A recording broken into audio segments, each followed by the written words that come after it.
حكيم زياش على موعد مع تكسير رقم قياسي لعميد الكرة المغربية. إخواني أخواتي محبي توك توك سبور، مرحبا بكم معنا. ما تنسوش أنكم ديروا الاشتراك في القناة باش يوصلكم الجديد. الدولي المغربي حكيم زياش لاعب تشيلسي الإنجليزي على موعد مع تسجيل رقم قياسي مميز حال مشاركته في المباراة اللي غتجمع المنتخب الوطني المغربي ضد منتخب كندا غدا ان شاء الله في اطار منافسة الجولة الثالثة لدور المجموعات بكأس العالم قطر 2022.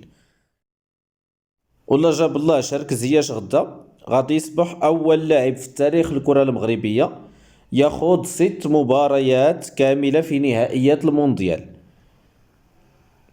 هاد الشيء الا ما جابش الله ان وليد الركراكي بغا يدخل بشي تشكيله اخرى وحط حكيم زياش في الاحتياط، اللي هو شيء مستبعد جدا، خاصة بعد حصول حكيم زياش على افضل لاعب في مباراة بلجيكا، ونظرا للمستوى الكبير اللي كيقدمو زياش حاليا اللهم بارك.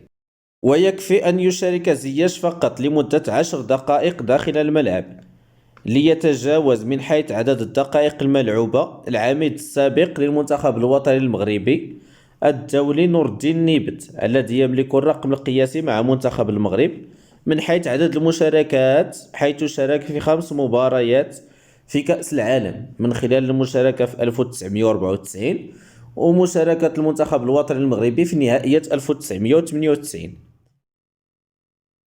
حيث كان قد تم إبعاده في مباراة هولندا 1994 وعوضه اللاعب رشيد نركوز الذي كان يلعب حينها في الدوري الإيطالي.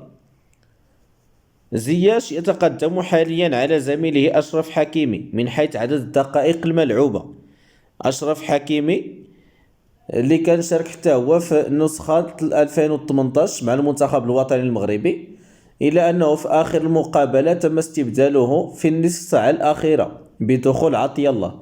حكيمي اللي كان كيعاني من الإصابة وباقي أثر الإصابة من مباراة كرواتيا في العضلة اليمنى، نتمنى خير إن شاء الله ويكون حاضر في مباراة غدا ضد كندا. ويأمل حكيم زياش بطبيعة الحال أن يسجل هذا الرقم القياسي وكذلك في تسجيل أولى أهدافه في هذه المشاركة. حكيم زياش اللي كان تمكن في المباراة ضد بلجيكا من تسجيل هدف من ضربة خطأ مباشرة، إلى أن التواجد السائس في حالة التسلل حالة دون احتساب الهدف. ونتمنى صراحة أن حكيم زياش يتمكن من تسجيل الهدف في هذه الدورة، أولا لإسكات أفواه الناس اللي شكوا فيه من قبل، وثانيا باش يبين لتشيلسي أن المكانة ديالو في الرسمية ليس في دكات الاحتياط، وثالثا لأن السيد بالكارير ديالو بالمسار ديالو مع المنتخب كيستاهل أنه يسجل. وفي انتظار المزيد خليتكم أخوتي على خير، والسلام عليكم ورحمة الله تعالى وبركاته.